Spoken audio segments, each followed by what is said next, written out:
আমরাও সেখানে যাব, ঘটনাস্থল পরিদর্শন করব। আমরাও ওই আসামির সাথে কথা বলব।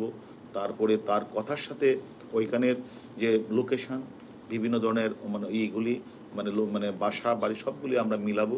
তারপরে আমরা আমরা এখন আমরা অনেকগুলি বিষয় নিয়ে কিন্তু আমরা কাজ করছি। আমরা মনে করি তাদের বারবারই প্ল্যান ছিল যে মানে বাংলাদেশে এটা করা যায় কিনা। কিন্তু যে মূল মদতদাতা, যে মাস্টার মাইন্ড, সে কিন্তু বারবার বলছে না এটা বাংলাদেশে করা যাবে না।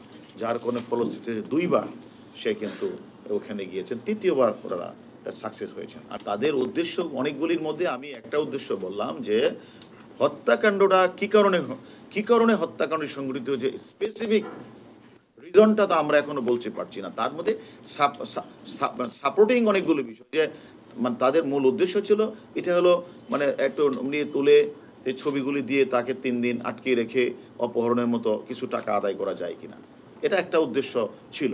দ্বিতীয়ত উদ্দেশ্য হলো যে তাকে দুনিয়া থেকে সরিয়ে দিতে হবে। এর আগেও ২ বার তাকে তারা প্ল্যান করেছেন। আসলে দেখেন আমাদের মানে এটা কেন হয়েছে এটা একটু তদন্ত সাপেক্ষে বলা যাবে। কারণ আপনি জানেন, আপনি এটাও জানেন যে সেখানে টাকা পয়সা ছাড়াও ওই এলাকার একটা আধিপত্যের একটা বিস্তারিত আধিপত্য এলাকা, একশো এলাকা বাড়ি, তাদের বন্ধু মানুষ। দ্বিতীয়ত হলো এখানে আপনি জানেন একসময় পূর্ববাংলা কমিউনিস্টদের গলাকাটা পার্টিদের অত্যন্ত একটা ছিল, উৎপাত ছিল। এরা অনেকখানি কিন্তু নির্মূল করা হয়েছে। অনেকেই ওইখানে অনেক চেয়ারম্যান, দেখো বাবা চেয়ারম্যান, ছেলে চেয়ারম্যান অনেকে হত্যাকাণ্ডের শিকার হয়েছে এবং যশোর, খুলনাতে অনেকে মার্ডার হয়েছে।